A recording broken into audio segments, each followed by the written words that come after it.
Chapter 3, Energy. This is everything, energy and people. Our energy flows outward, manifesting our thoughts, feelings, and choices. And outside energy affects how we feel and act. Our energetic ecosystem presents a continuous, ongoing feedback mechanism. Imagine that we are living in a computer simulation built on code, energy.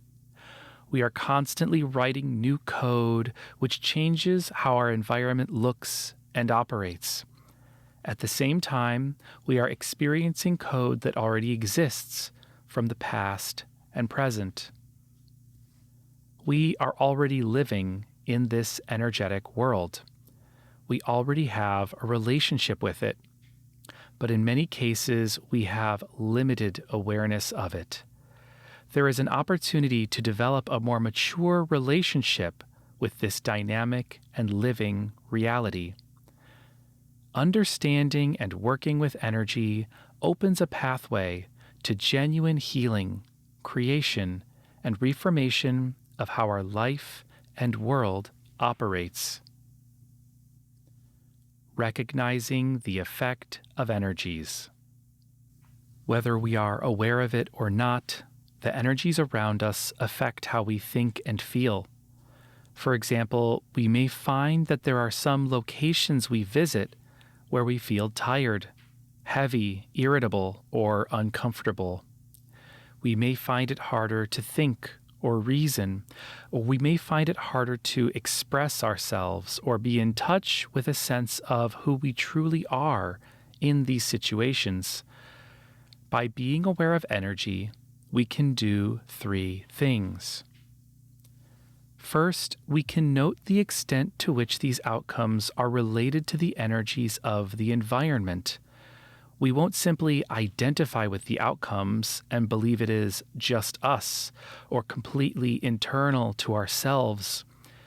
We will understand how the energy is affecting us, seeing that it is coming from outside, just like polluted air or a noisy room. In short, we can identify the energetic influence. Second, by being aware of the energy, we can gain greater understanding of why the energy is like that. What is at play? What is going on with that energy? We can glean some insights regarding the nature of the energy and how it is a reflection of the people who inhabit that space and their own habits. In general, the energy of a person's space is a reflection of their energetic character.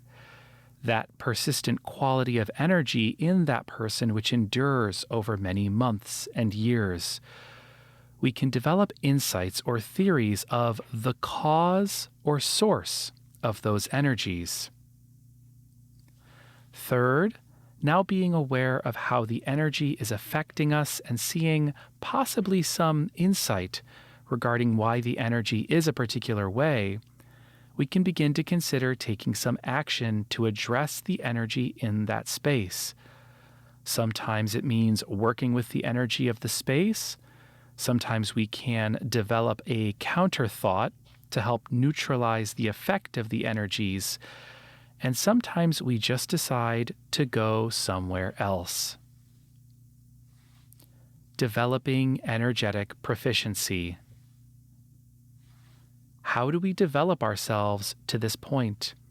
How do we sense energies, understand their impact on us, reason why they might feel that way, and then determine productive options to address the energies? This is a gradual process of learning and growing, and it is more than lifelong. I say more than lifelong because we develop our discernment, judgment, insightfulness, sensitivity, and clarity over many personal experiences and even many physical lifetimes. Recall the second concept of the multidimensional lens. We are more than this physical life.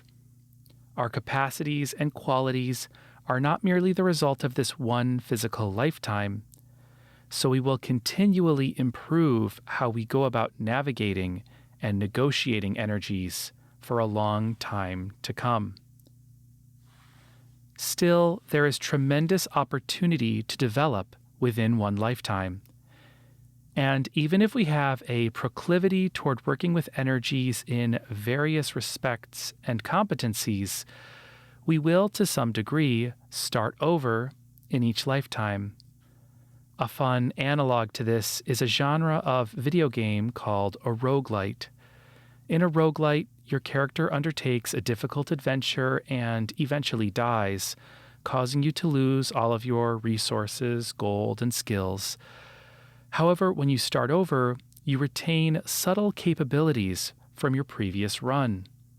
Your spells are a tad stronger, or you gain a bit more experience from each battle. Similarly, we as people restart each life, needing to relearn basic skills, such as walking, speaking, reading. But many of our fundamental qualities, how we understand ourselves and our world, how we interact with others, how we grow, continue to develop from across lifetimes, giving us the opportunity to go further, reach new heights, and explore new realities.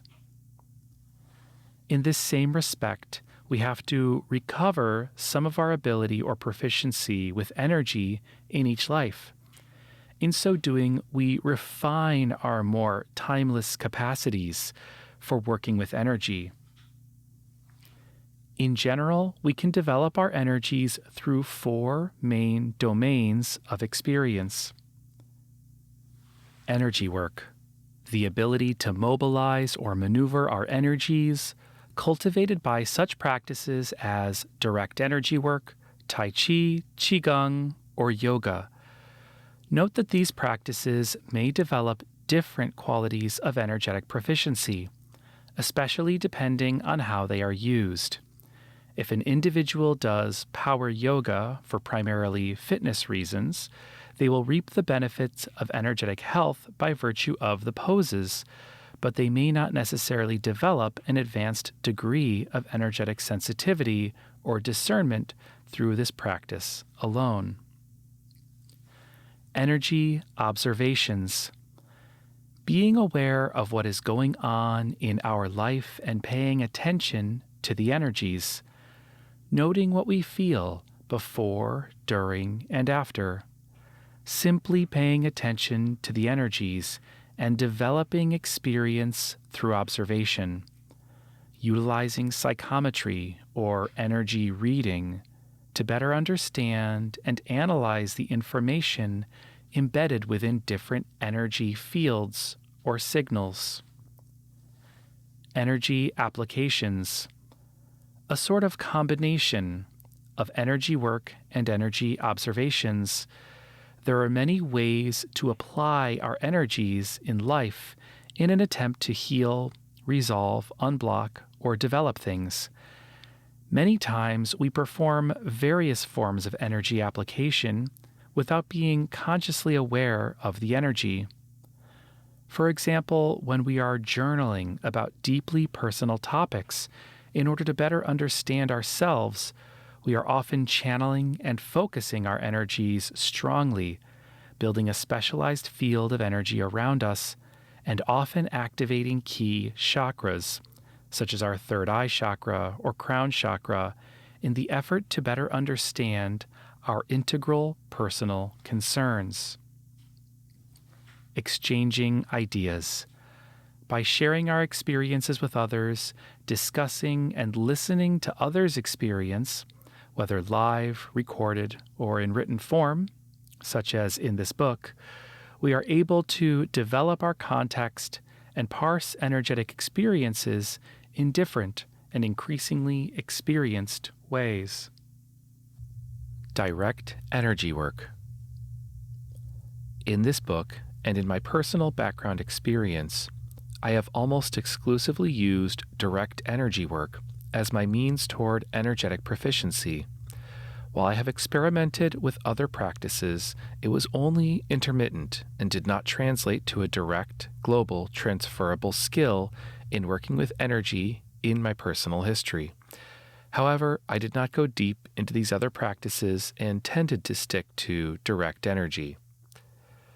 Direct energy work, or direct energy, is the form of energy work that I use and that we teach through the nonprofit I work with, Mosaic Wellness and Education. I am coining the term here as such just to have some term which is clear and communicates the idea.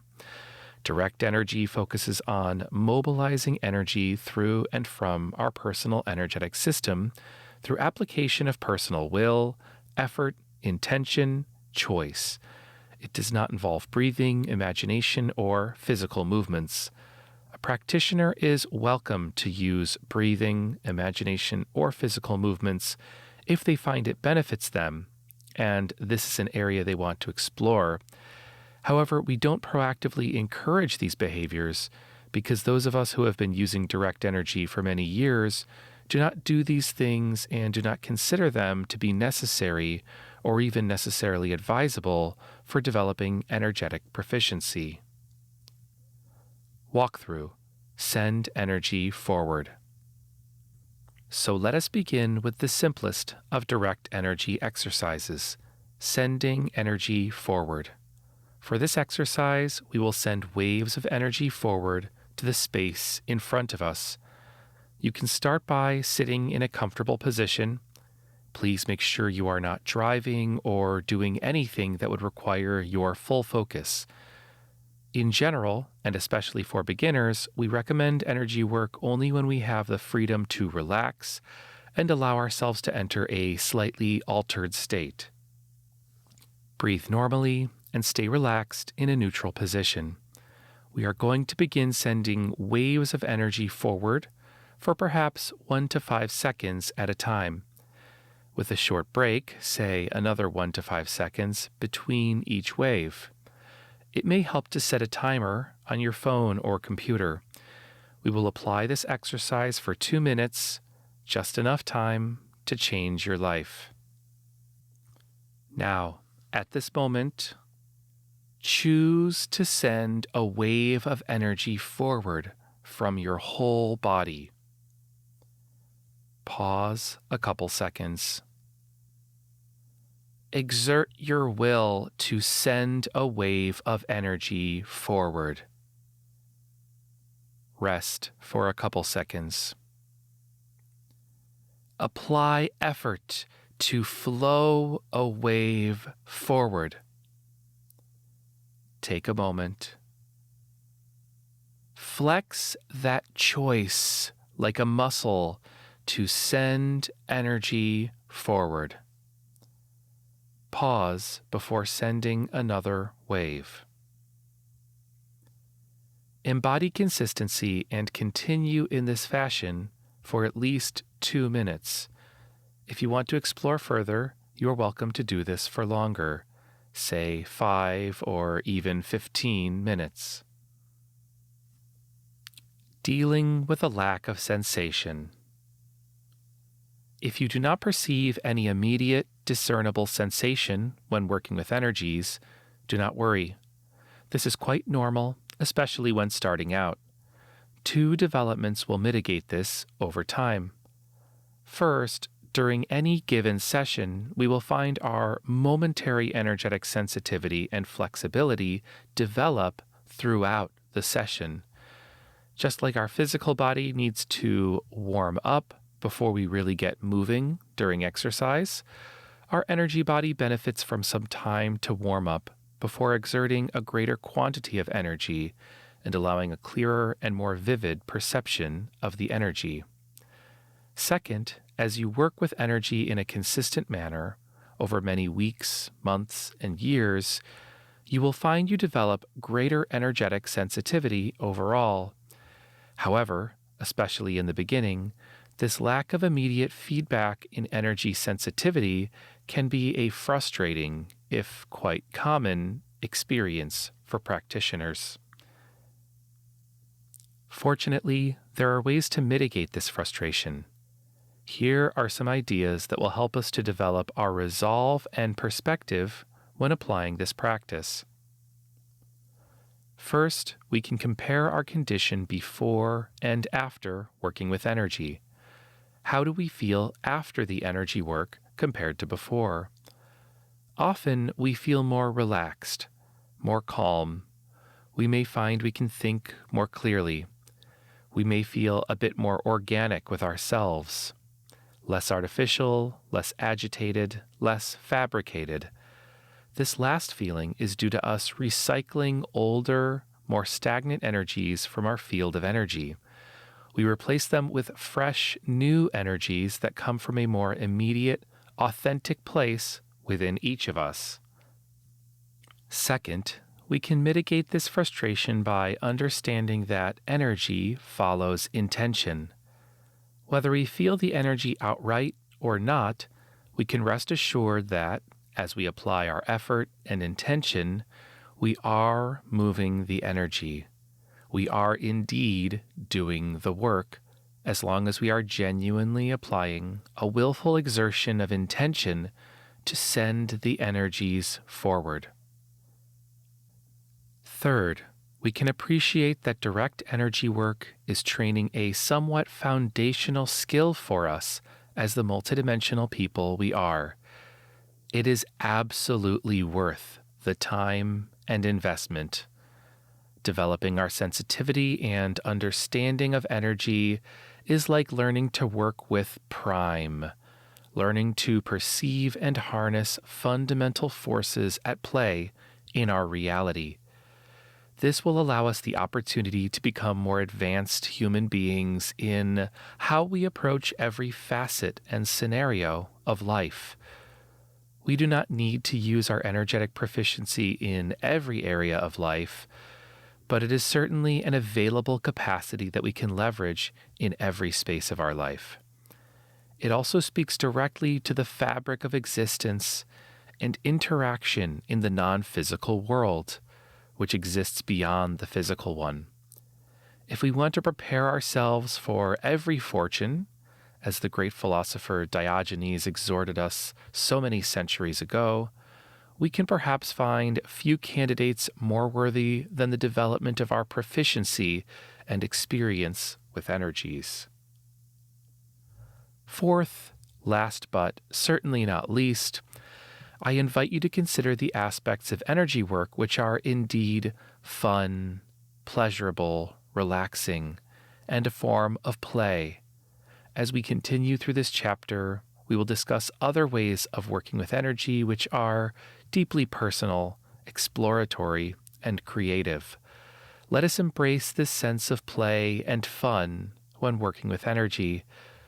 The greatest development of skill occurs when we enter a flow state, when we are truly absorbed in the work that we are doing, when it consumes our interest and also gives us a sense of connection and pleasure. This is absolutely available as we work with energy. It may not be an immediate or automatic outcome, but it is certainly something that we can achieve with a small investment of time and practice and a mindset which is oriented toward this playful state of interaction with our experience. Energy perceptions. Now, what should you be perceiving?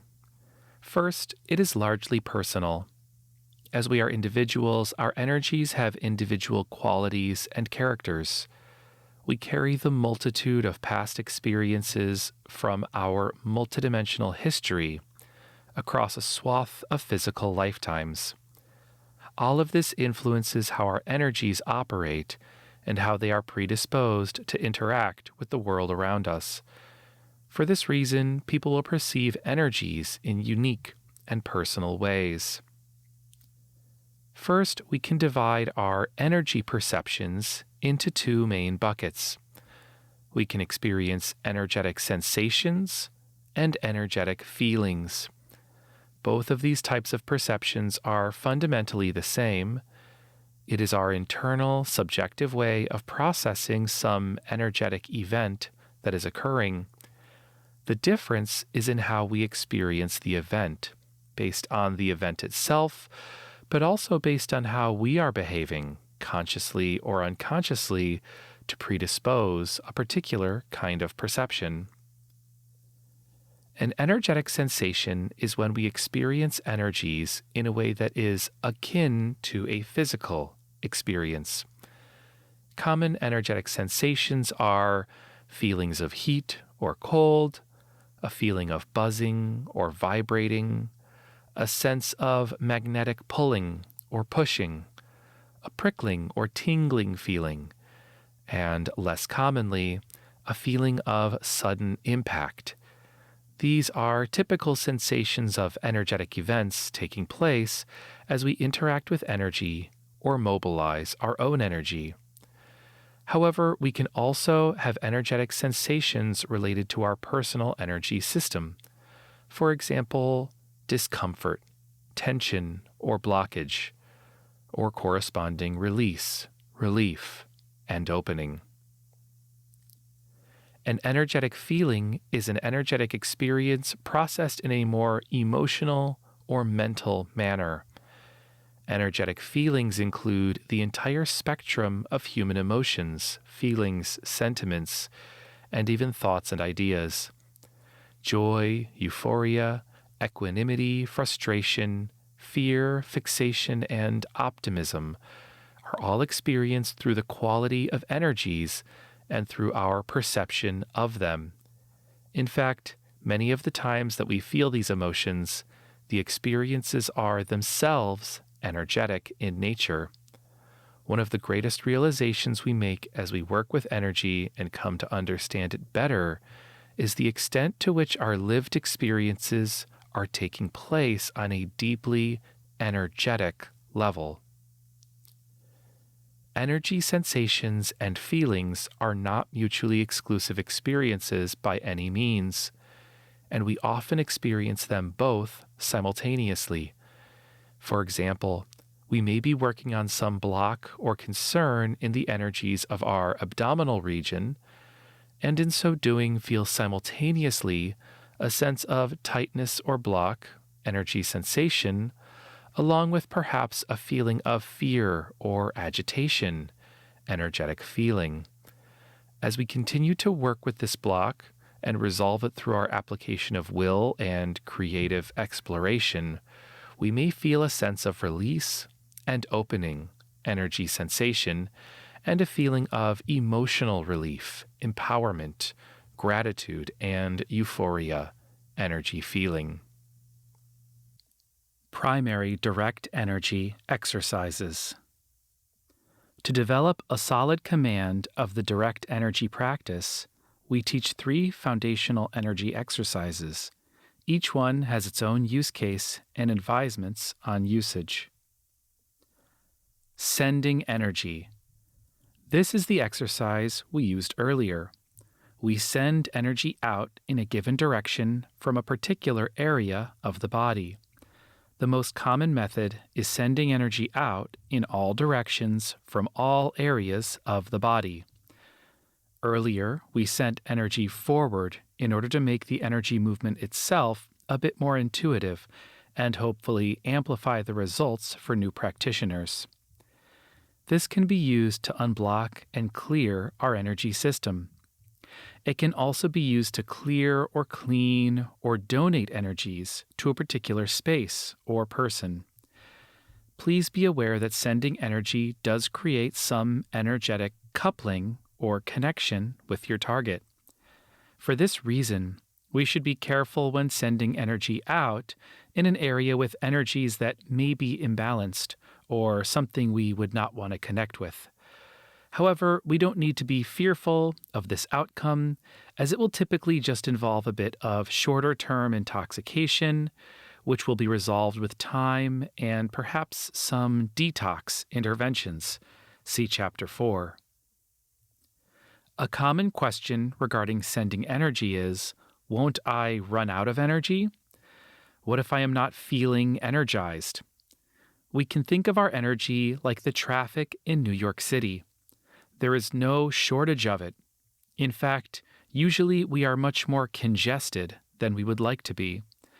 The majority of times that we feel sluggish are a consequence of having too much energy, which is not mobilized or in a state of active, expressive flow, like traffic, which is sluggish as a result of congestion. If we release our excess energy and address blockages to remove the aggravations of energetic congestion, we will typically feel and operate better than before. There are times where we experience generalized energetic decompensation, a true lack of energy, but this is uncommon and typically follows a sustained period of focused energetic exertion. In these cases, I find that simply eating some food will cause us to replenish our denser energies once again. Absorbing energy. This is the same as sending energy, but in reverse. We apply effort and will to draw energies in to our energy system. Similar to sending energy, this technique connects us with the energies of our environment. However, this factor is amplified with this exercise. Therefore, absorbing energy tends to be a less common technique, and we only use it when we are in a space of very good quality energy, such as nature, a park, or perhaps our home or bedroom. Sweeping energy. In this exercise, we flow our energies up and down between the top of our head and the bottom of our feet in a cohesive, cyclical sweep through our energy system. We can start by focusing our attention in one area, such as the top of our head, to aggregate a ball of energy there, and then subsequently moving this ball through our body down and up. This can be a challenging technique to get the hang of, but it is deeply effective when practiced well. It has the capacity to readily resolve key points of blockage, fixation, congelation, and intoxication through our energy body. One of the most effective ways of working with energy I have experienced in life is to perform an energy sweep continuously for a full hour. The depth of unblocking and positive energetic disruption I experienced with this particular exercise has been, in some ways, unparalleled. Energy practice. I encourage you to explore these exercises and develop your own practice at your own pace and in alignment with your own sense of what is right for you. Here are some suggestions and ideas for consideration. It helps to have a plan of when and how much you want to work with energy. I say this because working with energy is almost an act of defiance in our world today. Our world tends to flow with an energetic current which is incongruent or even hostile to clear-headed, multidimensional self-exploration. Remember in Chapter 2, we said that our societies and communities have their own energies which exert pressure as fields of energy. Working with energy tends to go against the grain of our world. So if we do not commit to a plan, at least at first, we may easily forget or find that something disrupts it. Or, all too likely, we will decide that we just don't really want to do it that much after all. I've been there. Having a plan helps us to ride the waves of turbulence. In general, there are two main approaches to working with energy. The first approach is to work energy several times throughout the day, intermittently. Assuming that we move through many different spaces throughout our day, we can take a few minutes at different contexts throughout our day to work with energy. This ensures we remain connected to our energies and our subtle awareness, irrespective of the energetic fields we come into contact with. The other approach is to plan one or a few times each day to work with energy in a more dedicated fashion, similar to someone who meditates or prays at certain times each day. We may decide on one or two times and work with energy for a certain period, perhaps 20 or 30 or 60 minutes, to refresh ourselves and deepen our practice. In my personal experience, this approach has worked better. So, what do we do during our energetic practice? Typically, we perform the sending energy exercise, the energy sweep exercise, or some combination of the two for the duration of time we are working energy. We can follow a regimented pattern, or we can do things organically or intuitively. It's up to you. I often find that the first time I work with energy in a day is the hardest by far. At the start of each day, my intentions may revert back to normal habits a bit. I may lose some of the energetic patterning imprinted by willful application of energy work. That first solid session of energy work creates a strong signal in my energies. It says that I am working with energy, that I am a practitioner of energy, and that this is a part of my day. Once I establish this energetic signal, it clears a path in the energies of my day to continue working with energy as much as I need. I also find that using a timer has been very helpful for me in training my energetic ability. I will open up the clock app on my phone and set as much time as I plan to work with energy. Then, I simply forget about everything else and work with energy in whatever way is best for me until the timer goes off. When I do not have a timer, I tend to get distracted. How long have I been working energy? How much time do I have left? My success rate in completing my energetic exercises is far higher with the use of a timer. Energetic competencies. As we work with energy and develop our skillfulness with it, we will come to understand the richness and complexity of our energetic reality. In turn, we will notice certain areas where we excel, where our strengths are evident, and other scenarios where we have an opportunity to grow a great deal and develop abilities which are more nascent. This is not meant to be an exhaustive list, and it could certainly be expanded. It reflects some of the general skills or proficiencies which a person can evidence and develop regarding their interaction with energies.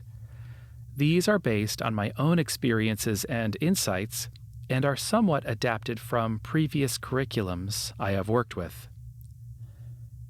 Energetic immunity. How consistently an individual avoids debilitating energetic infections or intoxications when interacting with different energetic signatures. Energetic potency. The force with which an individual is able to project their energy or their expressions of energy. Energetic discernment. The clarity with which an individual can perceive or identify ideas, insights, or associations when sensing energies.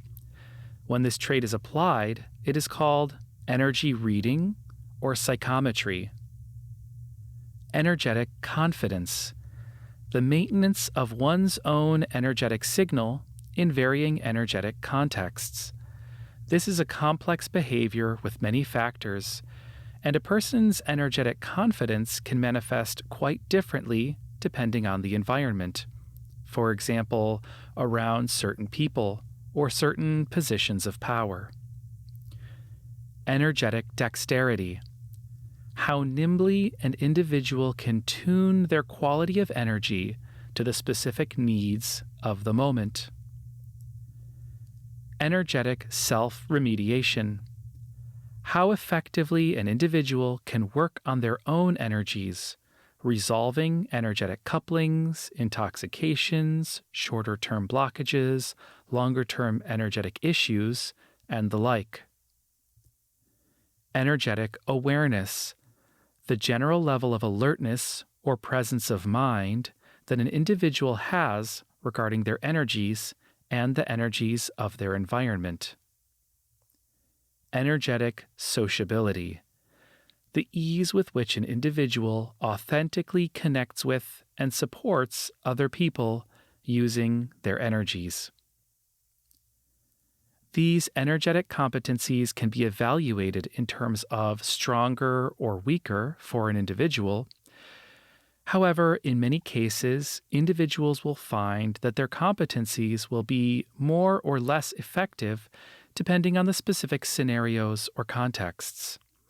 The intent of this list is to develop self-awareness and identify opportunities to grow. Attempting to maximize all of these competencies may or may not be realistic. Note that these proficiencies are not limited to those who work with energies explicitly. Many of us leverage these skills implicitly in response to the demands of our lives.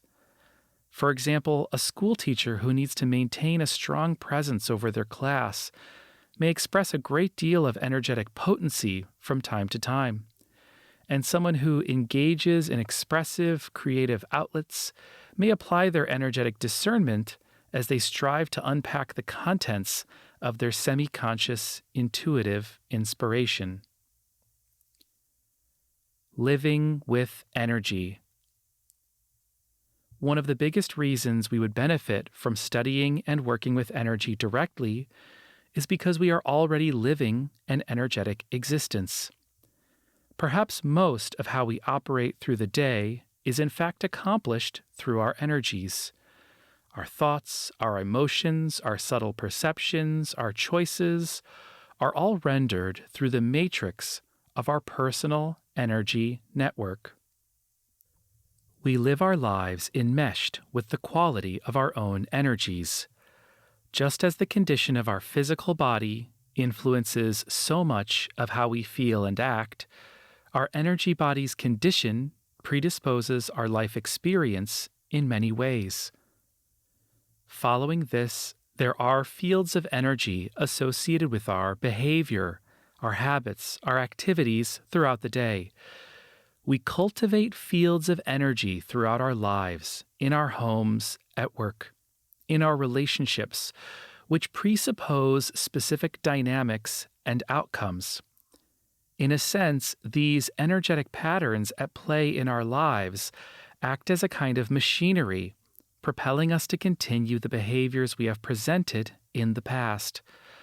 Understanding and working with energy will allow us to better identify and make sense of these energetic patterns, and to take the appropriate corrective action to refresh and renew these patterns if we so choose. To state succinctly a rather fundamental perspective of life, we are experiencing a life of energy that we co-create in partnership with our life, our world, and our people. This concept makes me think about some common complaints about life. People wish they had more money, more success, more freedom. While these are significant factors and can make a difference, I want to direct our imagination to the energetic realities of these outcomes. If a person has these desires met, does that necessarily imply anything about the quality of their energy? If we find ourselves with great wealth or social status, we may find ourselves in the company of people who are more prone to insincerity, to exploitative behaviors, or to the general sense of malaise or meaningless that can accompany a life where the world no longer asks anything of us. As someone who has worked with energy for many years and experienced many facets and scenarios of energetic arrangement, I will tell you something that you likely already know and have experienced. the greatest, most wonderful, and redeeming experience of being alive is in fact an energetic one. And the most abject, miserable, entropic, imbalanced, even hellish experiences of life are also themselves energetic. While I do not personally designate the existence of a singular heaven or hell location in our dimensional reality, I will say that heavenly and hellish experiences are available, and they, like all human experiences, occur through fields and qualities of energy. Given that our quality of energies and the fields of energy that we interact with determine so much of how we experience life, the question will naturally arise, how do we go about healing, maintaining, and enhancing the energies in our lives? This is the topic we will explore in the following chapter.